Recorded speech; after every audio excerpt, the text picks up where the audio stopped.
11절에서 15절까지의 말씀. 오늘의 말씀은 제가 먼저 읽고 여러분이 읽는 방식으로 교독하도록 하겠고요. 마지막 15절의 말씀을 다 함께 합독하도록 하겠습니다. 그들이 하나님의 궤를 새 수레에 싣고 산에 있는 아비나답의 집에서 나오는데 아비나답의 아들 우사와 아요가 그 새 수레를 보니라. 그들 산에 있는 아비나답의 집에서 하나님의 궤를 싣고 나오는데 아비나답은 궤 앞에서 다윗과 이스라엘 온 족속은 잣나무로 만든 여러 가지 악기와 수금과 비파와 소고와 안경과 제금으로 여호와 앞에서 연주하더라. 그들이 아론의 사장마당에 이르러서는 그들이 힘으로 우사를 불러 하나님의 궤를 불러더니 여호와 하나님이 우사가 잘못함으로 말미암아 진노하사 그를 그곳에서 치시니 그가 거기 하나님의 궤 곁에서 죽으니라. 여호와께서 우사를 치심으로 다윗이 분하여 그들을 위해서 살아보니 그 이름이 오늘까지 이르더라. 다윗이 그날에 여호와를 두려워하여 이르되 여호와의 궤가 어찌 내게로 오리요 하고 다윗이 여호와의 궤를 옮겨 다윗성 자기에게 오려 그를 지키하지 아니하고 다른 사람 오베데돔의 집으로 데려갔더라. 여호와의 궤가 가드 사람 오베데돔의 집에 석 달을 있었는데 여호와께서 오베데돔과 그의 온 집에 복을 주시니라.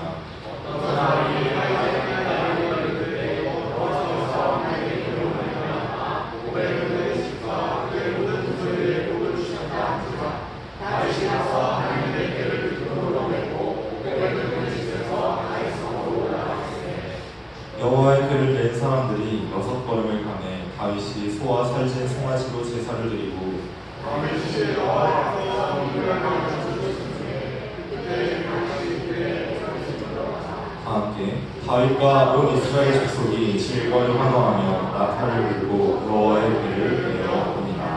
아멘. 오늘의 말씀의 제목은 심판과 축복과 예배라는 제목으로 정하기로 하였습니다. 여러분, 먼저 설교 말씀을 시작하기 앞서 우리 여러분 주변에 있는 가장 가까이 있는 선생님을 바라봐 주실 수 있나요? 네, 가장 가까이 있는 선생님을 바라봐 주시고 선생님 감사합니다 라고 말씀하시면 좋을 것 같습니다. 선생님 감사합니다, 고맙습니다. 왜냐하면 물론 평소에도 감사하고 고마운 사람들이지만 특히나 이 부서실 리모델링 공사를 하고 이것을 정리하고 이 의자 하나, 피아노 하나, 이 강대상, 이 모든 방송 기기들을 설치하는 모든 과정에 많은 좋은 교사분들이 힘써 일해주시고 기도해주시고 자신의 시간을 내어 자신의 물질을 내어 헌신해주시기 때문입니다. 네, 여러분 새롭게 바뀐 이 중고등부 예배실에 오니까 어떤 생각이 드나요? 마음에 좀 드시나요?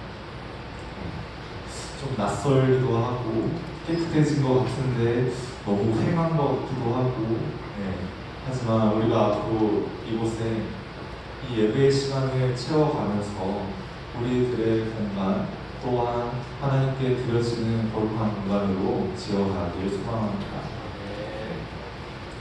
그래서 오늘은 예배에 대한 이야기를 하면 좋을 것 같아요. 여러분 혹시 예배가 어떤 것이라고 생각하나요? 예배는 뭘까요? 예배 하면은 생각나는 이미지가 있나요? 여러분이 선호하는 예배 형식이 있나요? 어떤 사람은 신나는 찬양으로 구성된 찬양 집회를 좋아하기도 합니다. 어떤 사람은 그런 거 없이 저보다 훨씬 더 재미없는 사람이 설교 말씀만 전해주는 것을 더 좋은 예배라고 생각하기도 합니다. 어떤 사람은 말이죠, 말씀의 성포나 찬양보다도 함께 식탁에 둘러앉아 교제하는 것이 진정한 예배라고 생각하기도 합니다. 예배에 대한 다양한 의견과 다양한 해석이 있습니다. 예배를 영어로 워십이라고 하는데 또 다른 표현으로는 서비스라고도 합니다. 서비스가 무슨 뜻이죠? 예인 학생? 서비스가 무슨 뜻이죠?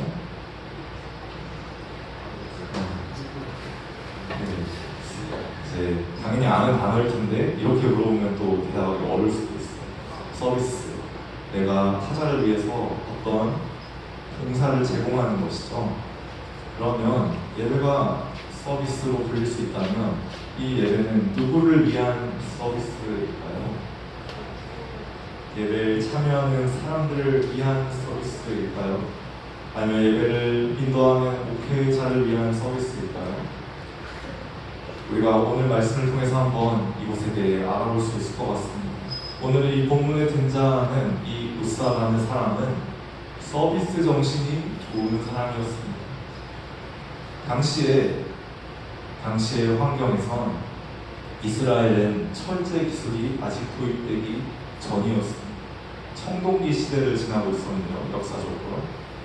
당시에 그래서 동그란 나무 바퀴를 만드는 것이 굉장히 어려운 기술이었습니다. 목공을 해본 사람은 알겠지만 그 목재를 부러뜨려서 바퀴를 만든다는 것은 정말 보통 일이 아닙니다. 철제 도구 없이는 도저히 할 수가 없는 작업이라고 할 수 있죠. 그런데 그 나무 바퀴가 달린 수레, 우리가 생각하는 수레는 그렇게 고급스러운 이미지가 아니죠. 사실 우리가 생각하는 수레는 뭔가 재활용 쓰레기를 싣고 다니는 수레나 시골에 쓰는 수레를 생각하기 쉬운데, 오늘 이 본문에서 등장하는 수레는 최신 기술입니다. 그리고 이스라엘의 것이 아닐 가능성이 매우 높습니다. 하나님의 언약궤를 최신식 수레에 태우는 것이, 우리식으로 말하자면 외제차를 사서 하나님의 궤를 실는 것입니다. 이 의사는 굉장히 서비스 정신이 투철하다고 할 수 있을 것 같아요. 하나님을 최신 기술로 모셨습니다. 우리도 하나님을 최신 기술로 모시고 싶어 할 때가 있습니다. 최신 찬양, 최신 예배 시설, 또 이렇게 최신 예배당, 그렇죠. 최신식으로 하나님을 예배 드리는 것, 네, 그런 과정이 있습니다. 그런데 이 최신식 서비스를 제공할 만큼 정신이 투철할 뿐만 아니라 열정 가지고 있는 사람이었습니다. 오늘 본문에 보면 소들이 띠므로, 그 소가 오는 수레에서 소들이 뛰면 어떻게 되죠? 소들이 뛰면 당연히 수레가 뒤로 쏠리고 언약궤가 쏟아지게 되겠죠. 그래서 그 쏟아지는 언약궤가 땅에 닿을까봐 우사는 몸을 던져서 그것을 탁 붙듭니다. 우사에게는 열정이 있었고 최신 기술이 있었습니다. 서비스 정신이 투철해 보입니다. 그런데 오늘 본문 말씀은 이렇게 말합니다. 여호와 하나님이 우사가 잘못함으로 말미암아 진노하사 그를 그곳에서 치시니 그가 하나님의 궤 곁에서 죽은지라. 너무 이상하지 않나요? 하나님을 최신 기술로 모셨는데, 하나님을 뜨거운 열정으로 섬겼는데 하나님은 그것을 잘못되었다고 말씀하십니다. 왜일까요? 왜 하나님은 그것을 잘못됐다고 하실까요? 이것은 언약궤가 뭔지 몰라서 벌어진 참사라고 알 수 있습니다. 언약궤가 뭔지 몰랐기 때문에, 이 언약궤에 달린 의미가 뭔지 몰랐기 때문에 우사는 하나님을 제대로 섬기지 못했습니다. 제대로 예배하지 못했습니다. 민수기 4장 말씀을 잠시 띄워주실 수 있을까요? 네, 함께 읽어볼까요? 진영을 떠날 때 아론과 그의 아들들이 성소와 성소의 모든 기구 덮는 일을 마치거든 고아 자손들이 와서 낼 것이니라. 그러나 성물은 만지지 말라. 그들이 죽으리라. 해방 물건 중에서 이것들은 고아 자손이 낼 것이며. 여기서 고아 자손은 여호와께서 선택하신 레위 지파에서도 한 계파를 지칭하는 말입니다. 한마디로 이 언약궤는 아무나 접근해도 되는 것이 아니었고 함부로 만져서는 안 되는 것이었습니다. 그리고 수레에 실어서 옮기는 것이 아니라 사람의 손으로 들어서 어깨에 짊어지고 옮겨야 하는 것이었습니다. 이것이 바로 언약궤에 주어진 하나님의 지침입니다. 하나님의 예배 지침이 있습니다. 하나님은 우리에게 원하시는 예배의 방식이 있습니다. 하나님은 우리에게 바라시는 예배의 형식이 있으십니다. 그것을 지키지 않는 것은 자칫하면 목숨을 잃을 수도 있는 심각한 일입니다. 따라서 우리가 어떻게 하나님을 예배하는 것인가, 우리가 하나님을 어떻게 섬기하는 것인가에 대해 생각할 필요가 있습니다. 당시에 이 언약궤는 그냥 옮기는 것이 아니라 사람이 손대면 죽기 때문에 삼중 포장을 해서 그 삼중 포장이 된 언약궤를 이 레위 지파 중에서도 고한 자손만이 어깨에 메고 4인 1조로 옮겼어야 했습니다.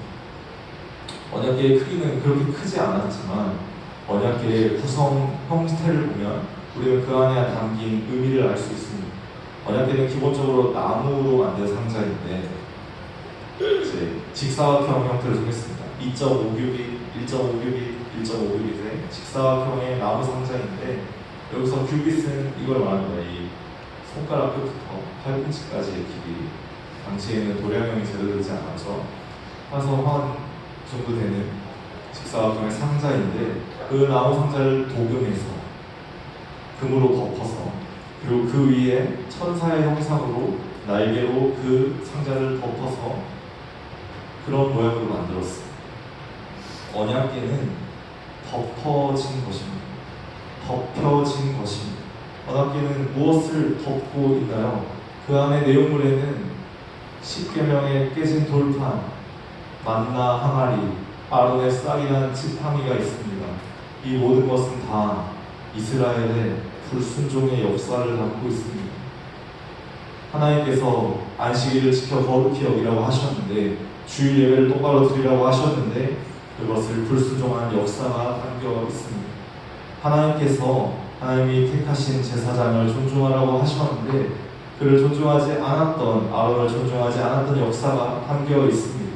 하나님께서 여호와의 말씀을 지켜 그 십계명대로 살라고 하셨는데 우상 숭배 때문에 그것을 지키지 못했던 그런 아픔과 불순종의 역사가 언약궤 안에 들어가 있습니다. 그것을 덮으셨습니다. 금으로 덮으시고 뚜껑으로 덮으시고 천사의 날개로 덮으셨습니다. 왜냐하면 하나님은 우리의 죄를 들추고 지적하는 것을 원하지 않으시는 분이기 때문입니다. 그래서 하나님의 용서와 구원은, 하나님의 임재는 어떠한 의미인가? 우리의 죄를 덮어주시는 것을 의미합니다. 우리를 용서해 주시길 바랍니다. 우리를 구원해 주시길 바랍니다. 그것은 그래서 그 약속을 상징하는 상자입니다. 그래서 그 언약궤는 하나님의 약속을 상징하는 언약의 궤입니다. 따라서 사람이 함부로 손댈 수 있는 것이 아닙니다. 사람의 의지로 바꿀 수 있는 것이 아닙니다. 사람은 그것을 절대로 만져서도 안 되고 그 앞에 함부로 설 수도 없습니다. 그것을 손대는 자는, 그 언약궤의 내용을 바꾸고자 하는 자는 무조건 죽게 되어 있습니다. 이 언약궤를 열었을 때 5만 70명의 사람이 죽었습니다. 이 언약궤가 블레셋 진영에 들어갔을 때 블레셋의 다본 신상이 사지 육신이 다 잘린 채로 발견되었습니다. 그 땅에 엄청나게 독한 전염병이 터지게 되었습니다. 이스라엘 민족은 이 언약궤의 능력을 몰랐습니다. 이 언약궤에 담긴 뜻을 잘 몰랐습니다. 과거에 이런 일이 있었습니다. 블레셋과의 전쟁, 제가 아까 청동기 문명을 얘기했었죠. 블레셋은 당시에 철기 문명, 그러니까 철기와 청동기가 싸우면 청동기가 지게 되어 있죠. 이스라엘은 블레셋에게 매우 고전했습니다. 그래서 이런 생각을 한 것입니다. 아, 언약궤가 있으면 전쟁을 이기지 않을까? 뭐 언약궤를 들고 왔더니 이겼을까요, 여러분? 졌습니다. 지고 그것을 블레셋에게 뺏겼습니다. 블레셋은 그것을 전리품처럼 자신들의 우상 다곤 신상한테 드리게 되었죠. 여러분, 하나님의 약속은 우리의 원하는 것을 이루기 위한 주술적 수단이 될 수 없습니다. 여러분, 신앙생활을 하는 것은 단지 내가 잘 먹고 잘 살기 위해서 하는 것이 아닙니다. 만약 그런 목적으로 예배를 드린다면 이것은 예배가 아닙니다. 이건 그냥 주술 행위입니다. 만약 그런 예배를 드린다면 저 역시 전도사가 아니라 찬원이나 무당이라고 말할 수 있을 것입니다. 그런 건 예배가 아닙니다. 나의 이익을 위해 드리는 것이 예배가 아닙니다. 내가 원하는 것을 성취하기 위해 하는 것이 예배가 아닙니다. 그러면 하나님께 능력이 없었던 걸까요? 아닙니다. 그것을 블레셋 다곤 신상 앞에 바쳤을 때 그 다본 신상이 완전히 박살이 났습니다. 손목 마디마디까지 다 끊어질 정도. 그리고 그 땅에 아주 극심한 전염병이 터졌습니다. 현대에서는 그것을 패스트라고 보는데, 증상이나 이제 발병된 내용들을 보면 패스트라고 보는데 흑사병이죠, 흑사병. 그 흑사병으로 블레셋이 거의 망하게 되자 이것을 빨리 우리 땅에서 내쫓아야겠다 하고 그 언약궤를 소가 끄는 수레에 실어서 보냅니다. 그리고 그 보내진 언약궤를 이스라엘 백성들이 찾아서 이게 뭘지 하고 열어보는 순간 5만 70명이 죽고 맙니다. 그렇게 방치되던 언약궤, 그 언약궤를 다윗이 모셔오고자, 자기의 성으로 모셔오고자 했는데 이 우사까지 죽는 사태가 벌어진 것이죠. 벌써 이 언약궤 하나만으로 최소 10만 명에 가까운 사람이 죽은 것이고, 너무 많은 사람이 죽은 것이고, 하나님을 예배하는 법을 몰라서, 하나님을 섬기는 법을 몰라서, 그냥 내가 시험 잘 보기 위해서 하나님을 예배한다고 생각했기 때문에, 그냥 내가 좋은 직장 가기 위해서 하나님을 예배한다고 생각했기 때문에, 하나님에게 아무 능력이 없다고 생각했기 때문에, 하나님의 약속을 함부로 내가 만지고 바꿀 수 있다고 생각했기 때문에 많은 사람들이 죽었습니다. 오늘날에도 그렇습니다. 그래서 두려워했습니다. 다윗이 이 언약궤를 무서워했습니다. 오늘의 본문의 말씀을 보면 다윗이 이것을 두려워하여, 여호와를 두려워하여 이르되 여호와의 궤가 어찌 내게로 오리오. 이걸 꼭 가져와야 될까? 혹시 나도 죽으면 어떡하지? 라는 겁이 난 것이죠. 그래서 가드 사람 오베데돔의 집에 그것을 방치합니다. 여러분, 하나님의 약속은 어떤 것일까요? 하나님의 약속은 우리에게 부담스럽게 느껴지는 순간이 있습니다. 하나님의 약속은 우리에게 무섭게 느껴지는 순간이 있습니다. 왜냐하면 하나님은 실제로 그런 힘을 가진 전능하신 하나님이시기 때문입니다. 하나님께서 원하신다면 지금 이 자리에 있는 사람들이 갑자기 다 죽어도 전혀 이상하지 않습니다. 하나님께서 뜻하신다면 이 나라가 없어지는 것도 이틀이 걸리지 않고 단 한순간이면 충분할 것입니다. 하나님께서는 그럴 만한 권능과 힘과 권세를 가지신 절대 전능하신 신이시기 때문입니다. 그런데 그런 하나님께서, 엄청난 힘과 권세를 가지신 하나님께서 우리의 각 사람의 행위대로 심판하실 만한 명분까지 있으신 하나님께서 그걸 원하지 않으셨습니다. 우리의 죄를 덮어주시길 원하셨습니다. 우리의 죄를 묻지 않으시길 원하셨습니다. 우리가 하나님을 겁먹어서 비자발적으로 예배하고 섬기는 게 아니라 하나님을 자발적으로 섬기길 바라셨습니다.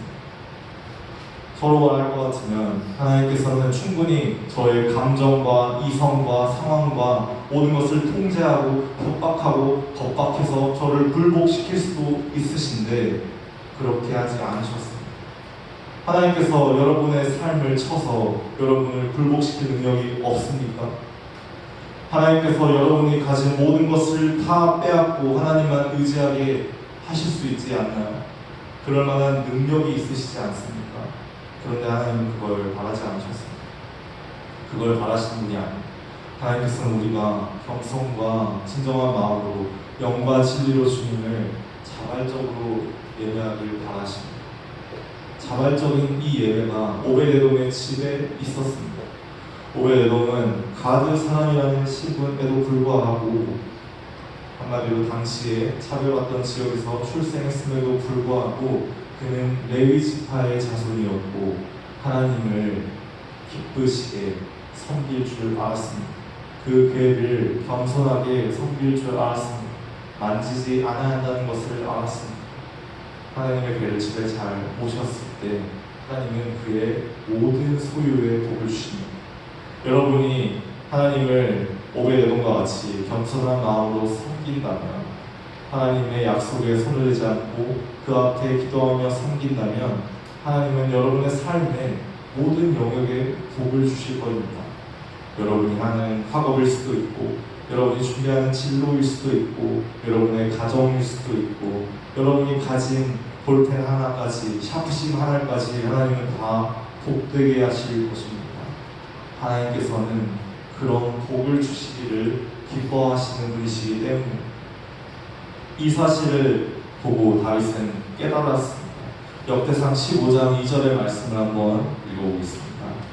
다윗이 이르되 내 이 사람 외에는 하나님의 궤를 낼 수 없나니 이는 여호와께서 그들을 택하사 여호와의 궤를 내고 영원히 그를 섬기게 하셨으니라 하고 율법을 떠올린 것입니다. 말씀의 내용을 드디어 기억해낸 것입니다. 아, 레위 사람만이 하나님께서 선택한 사람만이 하나님의 약속을 짊어질 수 있는 것이구나.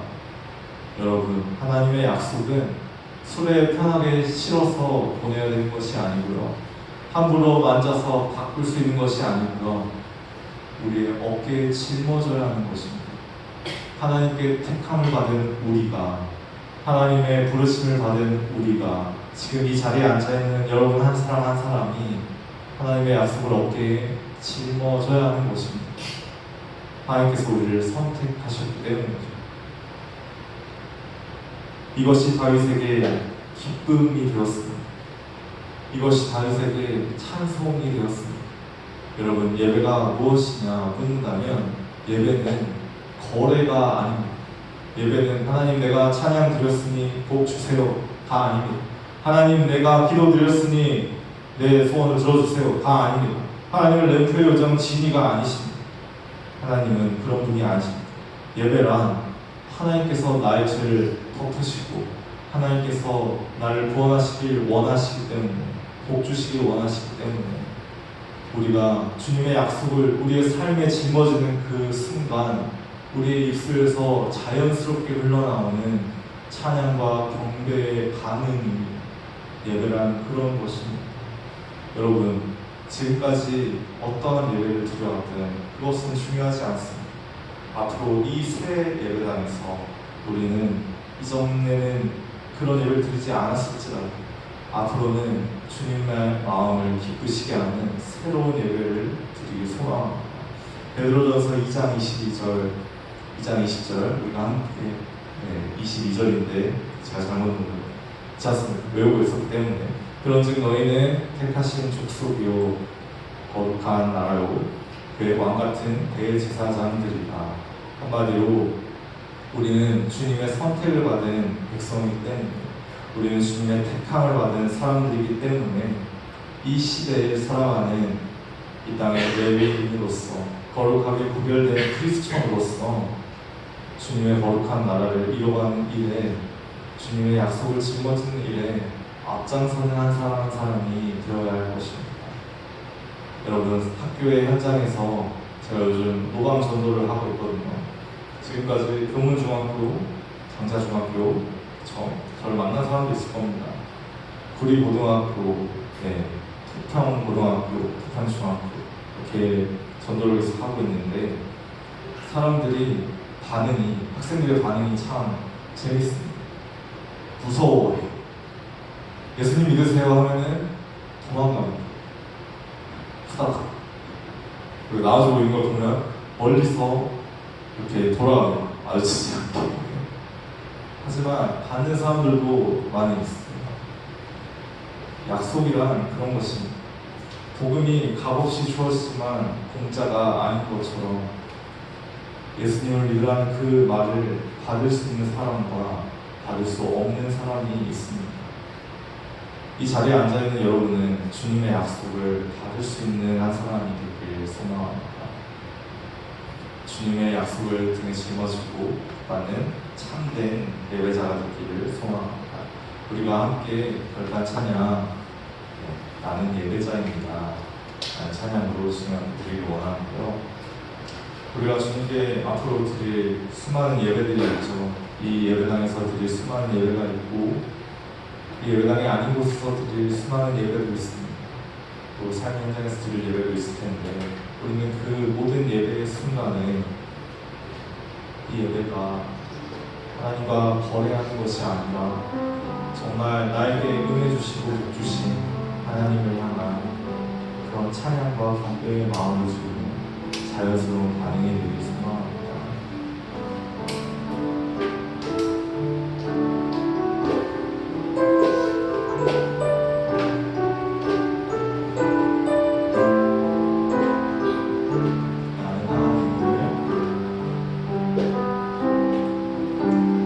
나는 하나님을 예배하는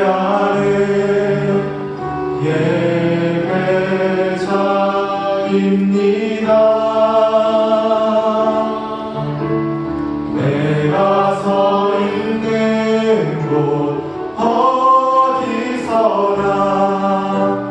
하나님을 예배합니다.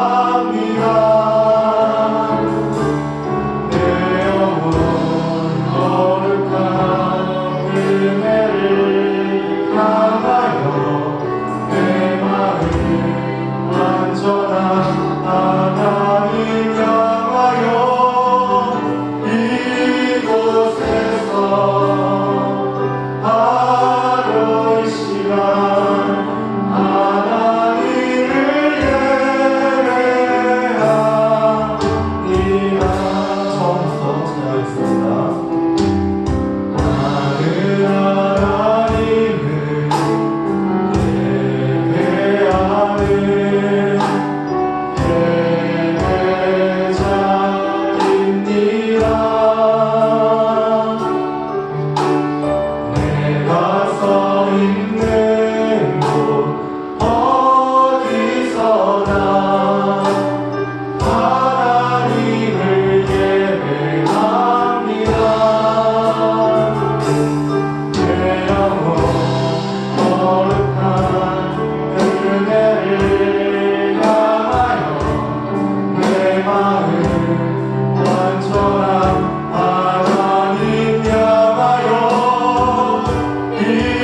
이곳에서 바로 이 시간 하나님을 예배합니다. 우리가 이 시간 함께 기도할 때 주님 앞에 이렇게 기도하셨으면 좋겠습니다. 주님, 우리 안에, 내 안에 역사와 같이 열정과 기술만이 앞서서 주님을 그릇되게 예배했던 시간들이 있습니다. 하나님이 아닌 나의 의지대로 나를 드러내고자 예배했던 시간들이 있습니다. 주님, 우리를 용서하여 주옵소서. 또 이렇게 기도하시길 바랍니다. 하나님, 우리가 주님을 겸손하고 섬기게 하여 주시고 그리스도의 은혜를 기억하며 주님 앞에 기도하게 하여 주옵소서. 오벨돔과 같이 주님을 섬기게 하시고 다윗같이 주님만이 우리의 삶의 기쁨이 되게 하여 주옵소서. 우리가 함께 이렇게 주님 앞에 기도할 때 주께서는 일으키사 그 길을 열으시고 우리의 기도를 들어주실 줄 믿습니다. 우리가 함께 주님의 이름을 한번 부르고 기도하도록 하겠습니다. 주님